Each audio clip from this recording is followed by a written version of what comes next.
नमस्ते दोस्तों। समुद्र में भले ही पानी अपार है, पर सच तो यह है कि वह नदियों का उद्धार है। हम लोगों ने हमेशा से पढ़ा है कि जितने भी हिमालयन नदियां हैं, जितने भी हिमालय से नदी निकलती है, उसकी सारी जो पानी है वो यूज नहीं होती है और वो लास्ट में जो है वो समुद्र में चली जाती है। उसी की बात यहाँ पे की जा रही है कि हमने समुद्र में भले ही पानी अपार देखा है, पर सच तो यह है कि वह नदियों का उद्धार है। ऐसे ही हमारे उपलब्धियों में दूसरों का भी योगदान होता है, इसलिए विनम्र बने और सबको सम्मान करें। क्योंकि जो भी लड़का यूपीएससी का प्रिपरेशन करने आता है, उसे पता होता है कि हार्ड वर्किंग या फिर नॉलेज से बहुत ज्यादा जो होता है वो मेंटोरशिप होता है, गाइडेंस होता है। क्योंकि जिस लड़के को, जिस स्टूडेंट को सही तरीके से अगर यूपीएससी का गाइडेंस नहीं होता है तो 2 साल तो उसे यही जानने में लग जाता है कि सिलेबस में क्या है। इसलिए हमेशा से प्रयास करें, जो भी लोग आपके जीवन में आपको बेहतर बनाने के लिए मदद किए हैं उनको सम्मान दें, ठीक है।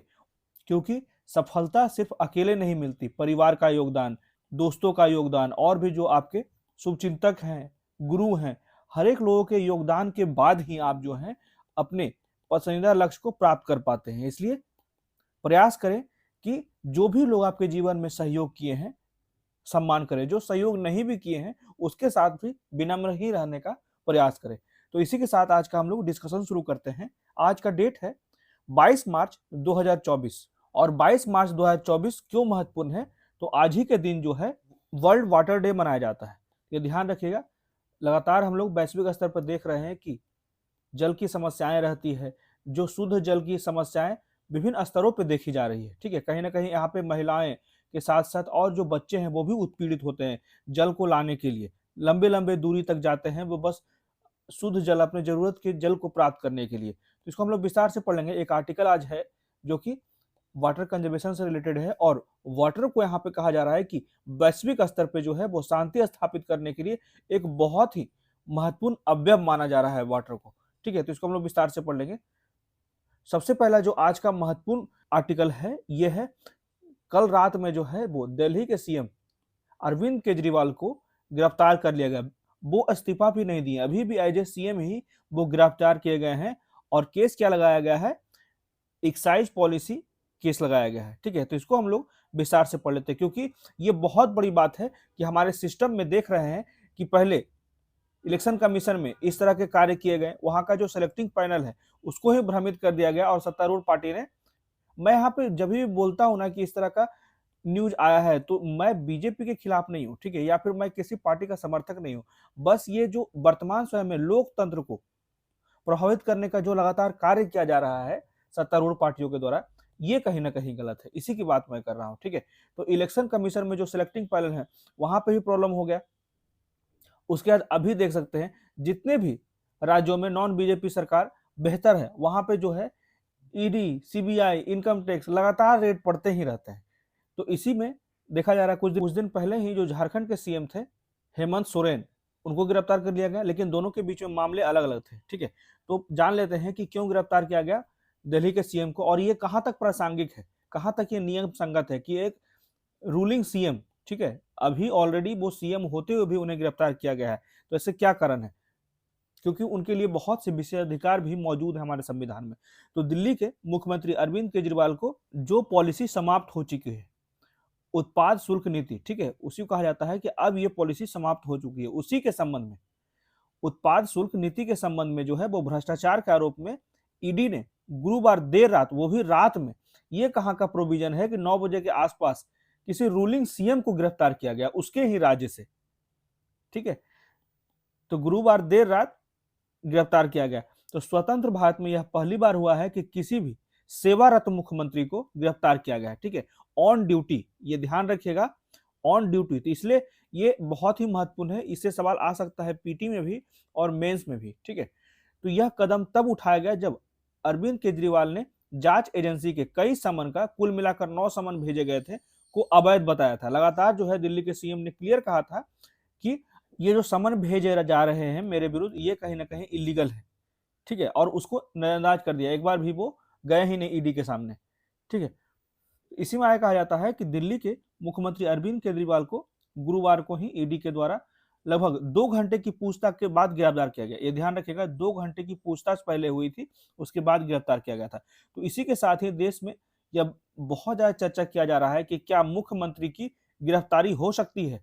ऐसा इसलिए भी है क्योंकि कुछ वक़्त पहले ही झारखंड के पूर्व मुख्यमंत्री हेमंत सोरेन को ईडी ने गिरफ्तार किया गया था। लेकिन हेमंत सोरेन ने गिरफ्तारी से पहले मुख्यमंत्री पद से इस्तीफा दे दिया था, लेकिन अरविंद केजरीवाल का मामला जो है वो हेमंत सोरेन से अलग है। तो किसी सरकारी अधिकारी के जेल जाने की स्थिति में उसे निलंबित करने का कानून है।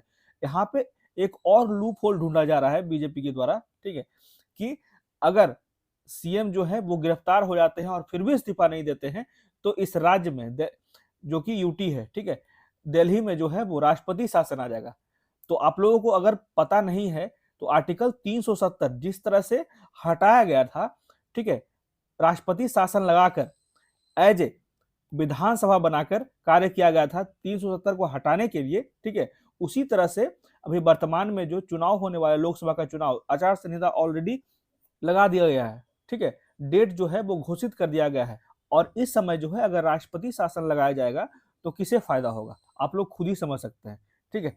तो इसी की बात यहाँ पे कही जा रही है कि किसी सरकारी अधिकारी के जेल जाने की स्थिति में उसे निलंबित करने का कानून है, लेकिन राजनेताओं पर कानूनी तौर पर ऐसा कोई रोक नहीं है। फिर भी चूंकि दिल्ली पूर्ण राज्य नहीं है, ऐसे में अगर मुख्यमंत्री इस्तीफा नहीं देते हैं तो राष्ट्रपति जो है वो दिल्ली में राष्ट्रपति शासन लागू कर सकते हैं, ठीक है। ये लूप होल ढूंढा जा रहा है। तो गिरफ्तारी में क्या क्या छूट दी गई है, खास के किसी भी स्टेट हो या फिर यूटी हो, वहां के सीएम को जो विशेषाधिकार दी गए हैं जो अरेस्ट होने से बचाता है, जैसे कोड ऑफ सिविल प्रोसीजर 135 के तहत किसी भी मुख्यमंत्री या विधान परिषद के सदस्य को गिरफ्तारी में छूट दी गई है। हालांकि यहाँ ध्यान देने की बात यह है कि यह छूट केवल जो है वो सिविल मामलों में ही, और ये गिरफ्तारी तब हो सकती थी जब उनका कोई भी आरोप जो है वो साबित हो गया होगा, ठीक है। लेकिन ईडी के द्वारा जो भी आरोप लगाए गए हैं बस आरोप लगाए गए हैं, वो अभी साबित नहीं हुआ है, ठीक है। तो ये भी ध्यान रखने की बात है कि क्रिमिनल मामलों में ही सिर्फ होगी गिरफ्तारी, ऐसा कहा गया, ऐसा हमारे संविधान में प्रोविजन है, ठीक है। चाहे वो आईपीसी हो, सीआरपीसी हो या कॉन्स्टिट्यूशन हो, हर एक जगह जो है सीएम को तभी गिरफ्तार किया जा सकता है जब उनका अपराध साबित हो जाए, और वो भी सिर्फ और सिर्फ क्रिमिनल मामलों में। यदि किसी मुख्यमंत्री या विधानसभा सदस्य पर किसी प्रकार का कोई क्रिमिनल मामला हो जाता है तो यह छूट नहीं दी जाएगी, ठीक है, विशेषाधिकार समाप्त हो जाएगा और इस मामले में क्रिमिनल केस के तहत मुख्यमंत्री को गिरफ्तारी हो सकती है। तो सदन के यहाँ पे भी कहा जाता है कि जब भी मुख्यमंत्री की गिरफ्तारी होती है तो उस राज्य के विधानसभा का जो सदन अध्यक्ष होते हैं, ठीक है, उनकी मंजूरी के पश्चात ही गिरफ्तार किया जाता है। सदन के अध्यक्ष की मंजूरी से ही किया जा सकता है गिरफ्तार, लेकिन ये कोरम जो है वो अरविंद केजरीवाल को गिरफ्तार करते समय नहीं पूरा किया गया।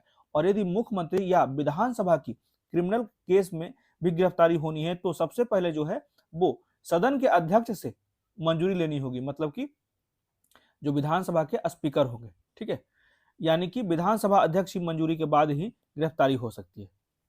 ये सारी चीजें ध्यान रखिएगा, ठीक है, क्योंकि ये पहली बार ऐसा हुआ है हमारे देश में कि पद पर रहते हुए ऑन ड्यूटी सीएम को गिरफ्तार किया गया है।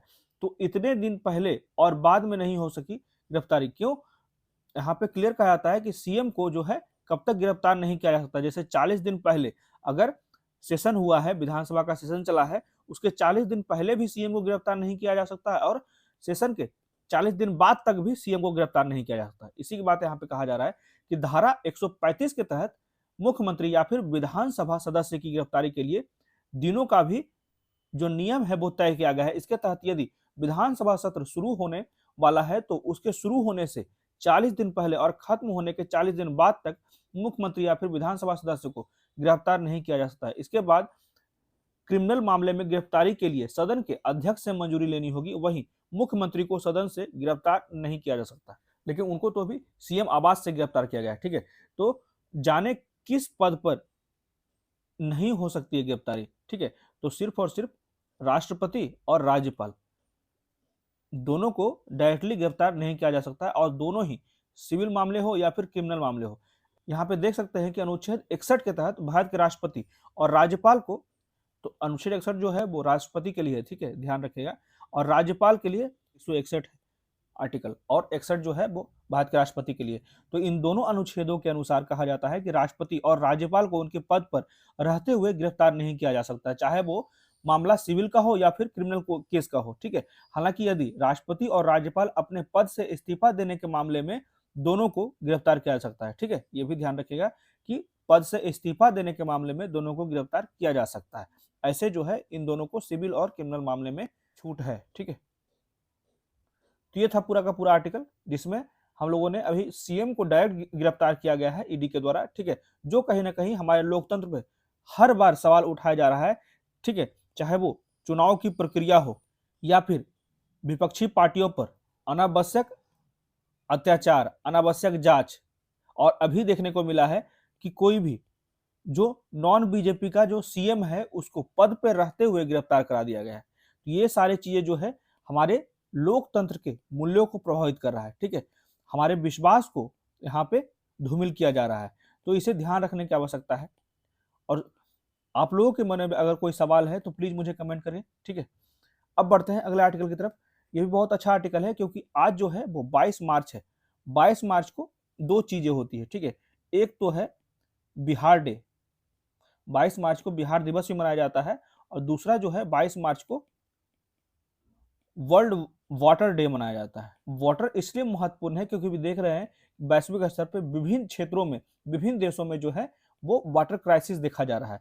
हाल ही में देखा गया था साउथ अफ्रीका के जोहान्सबर्ग में जो है पानी की किल्लत हो गई थी। भारत के भी कुछ राज्यों में जैसे बेंगलोर के कुछ क्षेत्रों में जो है वो पानी की किल्लत हो गई थी। तो ये सारी चीजें जो है हमें सुधारने की आवश्यकता है। और ऐसा कहा जाता है राइटर के द्वारा कि वाटर एक ऐसा इंस्ट्रूमेंट है टू बिल्ड वर्ल्ड पीस, मतलब कि जल जो है वो विश्व शांति स्थापित करने का साधन है। इसको भी हम लोग विस्तार से पढ़ लेते हैं। तो इस बार हम पानी और शांति के मुद्दे के मौके पर गौर करेंगे, ठीक है, जो 22 मार्च को विश्व जल दिवस 2024 पर भी फोकस है। जैसे जैसे पानी पर दबाव बनता है, अभी लगातार जो है मानसून की अनियमितता है, वर्षा की अनियमितता है, लगातार क्लाइमेट चेंज होता जा रहा है, उसके बाद जो हमारा एवरेज टेम्परेचर है अर्थ का वो भी बढ़ता जा रहा है। तो ये सारी चीजों के दुष्परिणाम को हम लोग देख सकते हैं कि जो जल का स्तर है लगातार कम होता जा रहा है। उसी कारण जो है यहाँ पे कहा जा रहा है कि पानी पे जो अतिरिक्त दबाव पड़ रहा है, संघर्ष की संभावना बढ़ा रही है। हालांकि समय के साथ पानी पर संघर्ष की तुलना में सहयोग की कई अधिक घटनाएं देखी गई है, ठीक है। लोग जो है वो पानी के लिए संघर्ष कम कर रहे हैं, एक दूसरे को सहयोग ज्यादा कर रहे हैं, लेकिन अभी भी बहुत कुछ किया जाना बाकी है।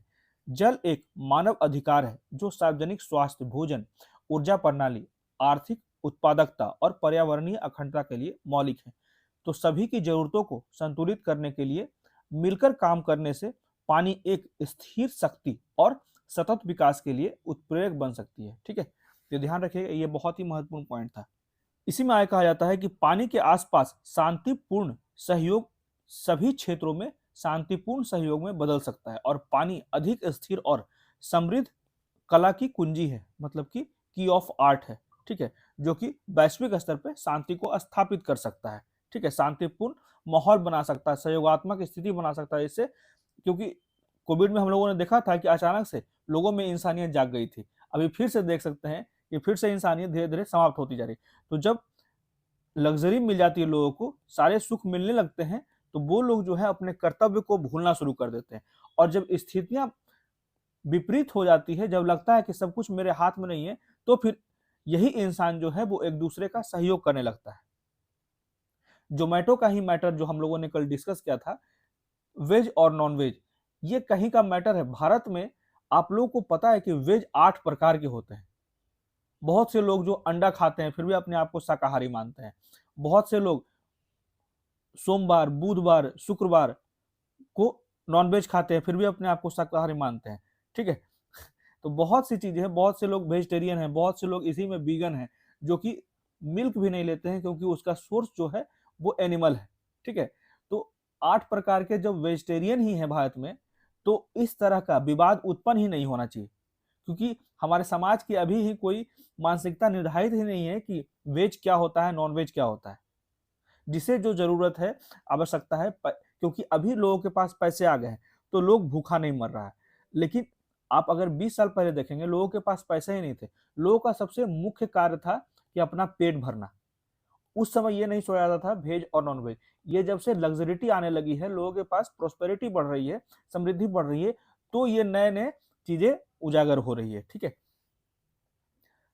तो इसी में कहा जाता है, क्या आपको मालूम है विश्व जल दिवस के शुभ अवसर पर यह कहा जा रहा है कि लगभग 3.6 अरब आबादी को सुरक्षित प्रबंधन वाली स्वच्छ जल अभी भी उपलब्ध नहीं हो रही है। ठीक है, ये बहुत ही बड़ा आंकड़ा है कि 3.6 अरब लोगों को अभी भी स्वच्छ जल नहीं मिल पा रहा है। 2019 में अपर्याप्त वॉश सुविधाओं का अभाव 14 लाख लोगों की मौत और 7.4 लाख लोग जो हैं विकलांगता समायोजित जीवन वर्षों के लिए जिम्मेदार हैं। ठीक है, यहाँ पे वही बात कहा जा रहा है कि जल के कारण, जल के अभाव के कारण बहुत से क्षेत्रों में लगभग 14 लाख लोगों की मृत्यु हो गई और 7.4 करोड़ लोग जो हैं वो विकलांग हो गए।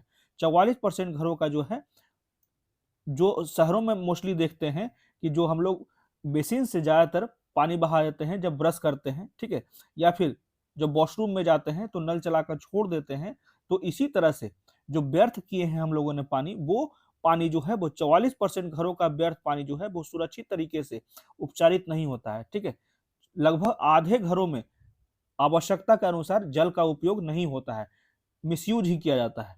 जल अभाव का सामना करने वाली वैश्विक शहरी आबादी की संख्या जो है वो दोगुनी होने का अनुमान है। इसलिए जो है वो शहरों में अभी लगातार जो है वो जल की समस्या बढ़ने लगी है। 2016 में लगभग 93 करोड़ लोग जो थे जल से प्रभावित थे। ठीक है, उनके पास स्वच्छ जल नहीं उपलब्ध होते थे आसानी से। वहीं अभी 2050 में ऐसा उम्मीद किया जा रहा है कि लगभग 1.7 से 2.4 अरब लोग जो हैं इस स्थिति में आ जाएंगे 2050 में कि उनको स्वच्छ जल या फिर जो बुनियादी आवश्यकताओं के लिए जल की उपलब्धता होनी चाहिए, वहां पे भी अनेक कठिनाइयां उत्पन्न हो सकती है। ठीक है, जैसे यहाँ पे एक चार्ट में दिया गया है कि जल दबाव के स्तर से क्षेत्रानुसार और वैश्विक स्तर पर परिवर्तन देखा गया है। ये 2008 से 18 तक का ही आंकड़ा है, उसमें देख सकते हैं वैश्विक स्तर पे। उसके बाद पूर्व और दक्षिण पूर्वी एशिया, ठीक है, ओशिनिया, ये सारे जो क्षेत्रीय स्तर पे जो है वो जल का वितरण यहाँ पे दिखाया गया है। तो यहाँ पे आगे कहा जाता है कि पानी का शांति से क्या लेना देना है। अभी आर्टिकल का शुरुआत ही किया गया है कि जो जल है वो विश्व में शांति उत्पन्न करा सकता है। ठीक है, शांति को स्थापित करने का एक बहुत ही बहुमूल्य साधन है। ठीक है, तो जब पानी दुर्लभ या दूषित होता है या जब लोगों के पास असमान या कोई पहुंच नहीं होती है तो तनाव बढ़ सकता है और इससे जो है वो स्थिरता या फिर हिंसा भी हो सकती है। एक मूलभूत साधन के रूप में मानव अस्तित्व सबसे महत्वपूर्ण है इंसानों के लिए, मानव के लिए, और आर्थिक गतिविधियों और पारिस्थितिकी तंत्र के लिए पानी, ठीक है, जो देशों और क्षेत्रों के भीतर और उनके बीच जो है वो सामाजिक और राजनीतिक स्थिरता में केंद्रीय भूमिका निभाएगा। ठीक है, आप लोगों ने देखा था कि मानव अस्तित्व के लिए ही जो कोविड ईरा था, जिस समय कोविड बहुत तेजी से फैल रहा था, उस समय मानव ने अपना कर्तव्य बहुत अच्छे से निभाया। उस समय अपने आर्थिक गतिविधियों को ध्यान ही नहीं दिया, उस समय पारिस्थितिकी तंत्र पर ज्यादा ध्यान दिया गया। ठीक है, तो यही चीजें देख सकते हैं कि जब मानव को अपने अस्तित्व का खतरा होता है तब वे फिर से जो है एकजुट होना शुरू कर देते हैं। इसलिए ही कहा जाता है कि जब पानी, वाटर का क्राइसिस आएगा वैश्विक स्तर पे, तो फिर जो है हम सामाजिक और राजनीतिक स्थिरता की ओर आगे बढ़ने लगेंगे। तो बुनियादी जल सेवाएं प्रदान करने में सरकार की अक्षमता से राज्य संस्थानों का अवैधीकरण हो सकता है। ये भी देख सकते हैं कि बुनियादी जल सेवाएं जो है प्रदान करने में सरकार अगर अक्षम हो जाती है तो राज्य संस्थानों का अवैधीकरण हो सकता है। ठीक है, कि वो अपने कार्य को करने में सक्षम ही नहीं है और सामाजिक अशांति भी बढ़ सकती, खासकर जब खाद्य असुरक्षित हो जाएगा, उच्च बेरोजगारी आ जाएगी और आंतरिक प्रवसन बढ़ जाएगा। ठीक है, अगर कहीं पे अभी देख सकते हैं कि मान लीजिए आप किसी जिले में रहते हैं, अभी सिंपली एग्जांपल देते हैं कि कोई भी एक जिला में अगर क्षेत्र में विकास हो रहा है, वहां पे 2-3 कोचिंग ही खोल दिए गए हैं, तो जितने भी ग्रामीण स्तर के लोग हैं वो अपने बच्चे को पढ़ाने के लिए या तो खुद वहां पे चले जाते हैं, किराए पे रूम ले लेते हैं, या फिर अपने बच्चे को जो है वहां पे भेज देते हैं या किसी हॉस्टल में डाल देते हैं। तो ये जो है आंतरिक प्रवासन है, इसका भी एक कारण जल भी हो सकता है। ठीक है, अभी तो शिक्षा के लिए जाते हैं, बेहतर अपॉर्चुनिटी प्राप्त करने के लिए जाते हैं, जिससे हम अपने बच्चे को पढ़ाने में कहीं पीछे न रह जाएं।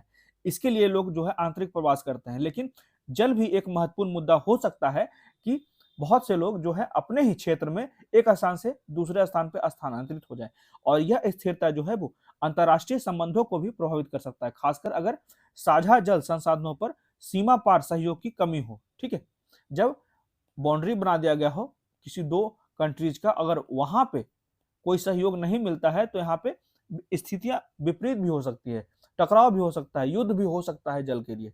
ठीक है, तो इसी की बात यहाँ पे की जा रही है कि संघर्ष में पानी 3 मुख्य तरीकों से भूमिका निभाता है। जब विभिन्न उपयोगकर्ताओं के बीच टकराव होता है या फिर जब पानी की आपूर्ति की मात्रा या गुणवत्ता कम हो जाती है, तो पानी एक ट्रिगर हो जाता है, ठीक है? वो एक तनाव का कारण, मतलब कि झगड़ा का कारण बन जाता है, क्योंकि जो जल है वो मानव के अस्तित्व के लिए बहुत है बुनियादी आवश्यकता है, इसलिए जो है उसे प्राप्त करने के लिए किसी से भी वो झगड़ सकता है। तो सशस्त्र संघर्ष के दौरान पानी एक हथियार हो सकता है जिसका उपयोग क्षेत्र और आबादी पर नियंत्रण या फिर दबाव डालने के लिए भी किया जा सकता है। तो सशस्त्र संघर्ष के दौरान जब जल संसाधन और प्रणालियां जो है वो क्षतिग्रस्त हो जाती है और उपयोगिता कर्मचारी खतरे में पड़ जाते हैं, तो पानी जो है वो हताहत हो सकता है, ठीक है? तो संघर्ष और स्वास्थ्य जोखिम से निपटने के लिए जल सहयोग को जलवायु कार्रवाई, क्लाइमेट एक्शन के मूल में रहना चाहिए, जो कि उठाया गया कॉप 28 जो यूएई में हुआ था, ठीक है?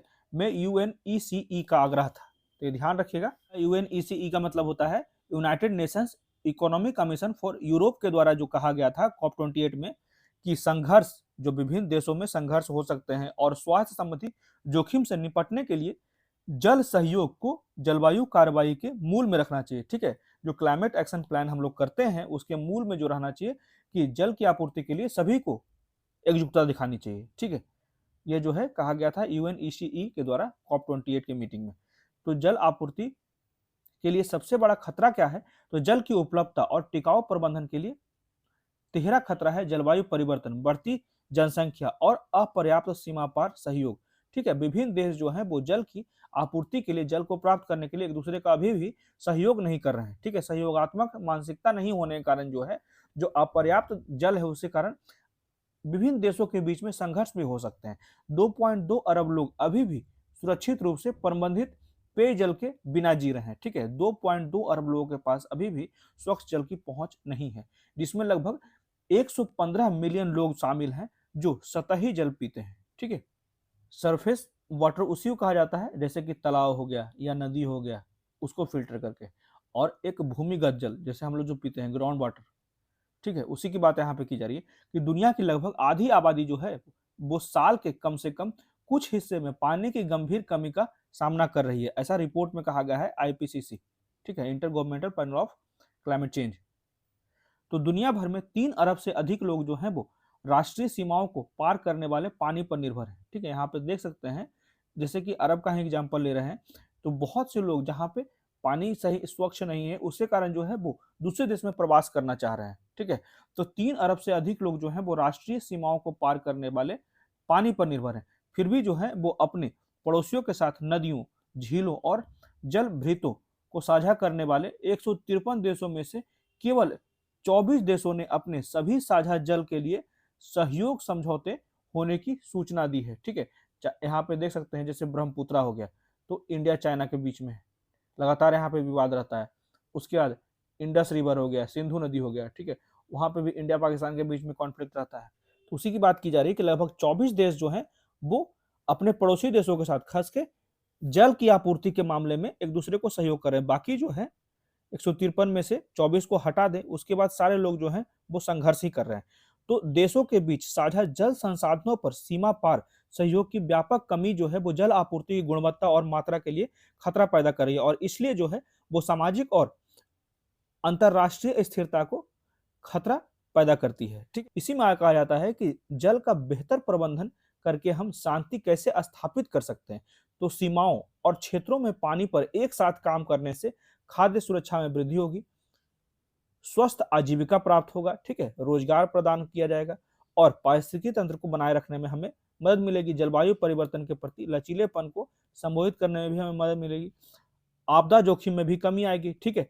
उसके बाद नवीकरणीय ऊर्जा प्रदान किया जाएगा। शहरों और उद्योगों का समर्थन करके हम लोग सतत विकास लक्ष्यों में प्रगति में तेजी ला सकते हैं और क्षेत्रीय एकीकरण और शांति में हमें बढ़ावा मिलेगा। इस तरह से हम लोग अपने लक्ष्य को प्राप्त कर पाएंगे। तो स्थानीय और राष्ट्रीय स्तर पर अगर देखा जाए कि विभिन्न जल उपयोगकर्ताओं, विशेष रूप से पानी और स्वच्छता उपयोगिताओं, ऊर्जा, भोजन और उद्योग को एक एकीकृत जल संसाधन प्रबंधन दृष्टिकोण के माध्यम से सहयोग करना चाहिए और एक परिपत्र अर्थव्यवस्था को बढ़ावा देना चाहिए जो लोगों के मानवाधिकारों को पूरा करता है, ठीक है?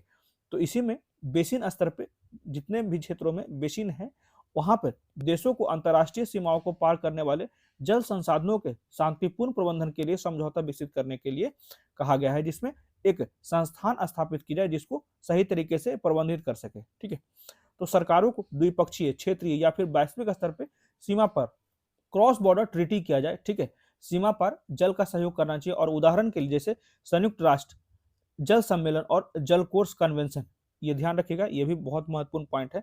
संयुक्त राष्ट्र जल सम्मेलन और जल कोर्स कन्वेंशन पर हस्ताक्षर करने और लागू करने के माध्यम से। तो ये था पूरा का पूरा आर्टिकल, जो कि आज जो है 22 मार्च है, तो आज ही के दिन जो है वो वर्ल्ड वाटर डे मनाया जाता है। तो इसी के बारे में कि जल एक ऐसा साधन है जो वैश्विक स्तर पे शांति को स्थापित कर सकता है। ठीक है, तो क्यों, कैसे कर सकता है, क्यों कर सकता है, क्या समस्याएं हैं, हर एक डायमेंशन को हम लोगों ने पढ़ा। अब देख लेते हैं कुछ महत्वपूर्ण क्वेश्चन जो कि करंट अफेयर से रिलेटेड है। ठीक है, तो पहला क्वेश्चन है, उपरोक्त में से कितने प्रकार के बौद्धिक संपदा अधिकार है? Intellectual property rights. ठीक है, तो ए जो है पेटेंट, बी कॉपीराइट, सी ट्रेडमार्क, डी व्यापार के रहस्य, ई औद्योगिक डिजाइन। तो कितने ऐसे कथन हैं जो सही हैं? तो यहाँ पे जो हो जाएगा सभी जो हैं, चाहे वो पेटेंट हो, कॉपीराइट हो, ट्रेडमार्क हो, व्यापार के रहस्य हो, औद्योगिक डिजाइन हो, सारे जो हैं वो आईपीआर के प्रकार ही हैं। ठीक है, इंटेलेक्चुअल प्रॉपर्टी के अधिकार ही हैं, राइट ऑफ इंटेलेक्चुअल प्रॉपर्टी। तो इसको हम लोग विस्तार से पढ़ लेते हैं। तो इंटेलेक्चुअल प्रॉपर्टी किस डिपार्टमेंट के द्वारा दिया जाता है? तो DPIIT। ठीक है, भारत ने उद्योग संवर्धन और आंतरिक व्यापार विभाग और भारतीय पेटेंट कार्यालय द्वारा अधिसूचित पेटेंट संशोधन अधिनियम 2024 के माध्यम से पेटेंट अधिनियम 2003, ध्यान रखिएगा कि 2024 में अभी संशोधन हुआ है, पेटेंट अधिनियम 2003 से अभी संशोधन किया गया है 2024 में। ठीक है, जिसमें प्रगतिशील बदलाव की घोषणा की गई है। इसलिए ये जो है क्वेश्चन आया था कि इंटेलेक्चुअल प्रॉपर्टी राइट में क्या क्या शामिल है, तो ये ध्यान रखिएगा सारी चीजें। अब बढ़ते हैं अगले क्वेश्चन की ओर।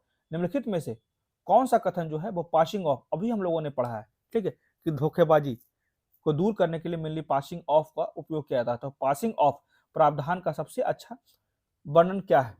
तो पहला ऑप्शन है, पासिंग ऑफ एक कानूनी सिद्धांत है जो उत्पादों, ठीक है, या फिर सेवाओं, गुड्स एंड सर्विसेज का सटीक प्रतिनिधित्व सुनिश्चित करने के उपभोक्ताओं को भ्रामक प्रथाओं से बचाता है, जो भ्रामक प्रचार होते हैं, एडवर्टाइजमेंट होते हैं, उससे बचाता है। ठीक है, तो इसलिए जो है पहला ही ऑप्शन जो है वो सही है, ये ध्यान रखिएगा। इसी में कहा जाता है कि हाल ही में दिल्ली के लाजपत नगर में अपने मोमोज के लिए प्रसिद्ध डोलमा आंटी ने अपने पक्ष में एक ट्रेडमार्क लड़ाई जीत ली। ठीक है, जिसमें दिल्ली उच्च न्यायालय ने मोहम्मद अकरम खान के नाम पर डोलमा आंटी मोमोज का, ठीक है, यहाँ पे दिल्ली हाई कोर्ट मोहम्मद अकरम खान के नाम पर डोलमा आंटी मोमोज का ट्रेडमार्क पंजीकरण रद्द कर दिया था, क्योंकि मूल जो है वो डोलमा आंटी डोलमा तसेरिंग ने उसके खिलाफ याचिका दायर कर दी थी। इसलिए जो है विकल्प ए में कहा गया है कि पासिंग ऑफ प्रावधान जो है वो भ्रामक प्रथाओं को संदर्भित करता है, जहां एक ब्रांड गलत बयानी के माध्यम से दूसरे की प्रतिष्ठा से लाभ उठाने का प्रयास करता है। यह भी ध्यान रखिएगा कि दूसरे की जो गुडविल होता है उसकी प्रतिष्ठा से लाभ उठाने का प्रयास करता है, इसलिए जो है उसको बचाने के लिए पासिंग ऑफ कहा जाता है, ध्यान रखिएगा। अब बढ़ते हैं अगले क्वेश्चन की ओर। इसमें कहा जाता है सखी। सखी एक बहुउद्देशीय ऐप है जो हाल ही में खबरों में आया है। तो ये किसके द्वारा विकसित किया गया है?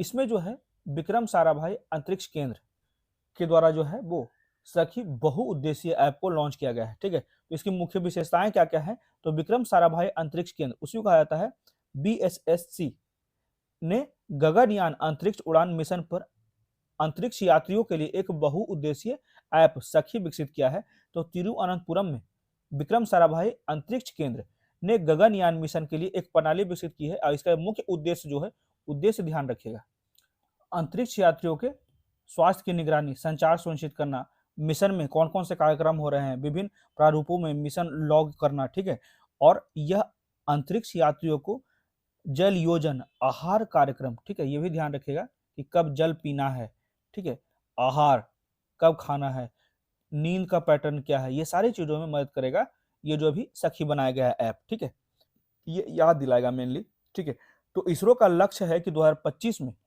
गगनयान मिशन लॉन्च करना है, जिसमें चालक दल को उनकी यात्रा के दौरान सखी द्वारा सहायता प्रदान की जाएगी। उसी समय जो है वो सखी ऐप को ज़्यादा उपयोग किया जाएगा, ठीक है, जब गगन मिशन जाएगा 2025 में। तो ये थे आज के द हिंदू के कुछ इंपॉर्टेंट आर्टिकल्स, ठीक है। कैसा लगा आज का डिस्कशन और कुछ महत्वपूर्ण क्वेश्चन जो हम लोगों ने करंट अफेयर से रिलेटेड डिस्कस किया, खास के सखी जो एक बहुउद्देशीय ऐप बनाया गया है अंतरिक्ष यात्रियों के लिए, ठीक है।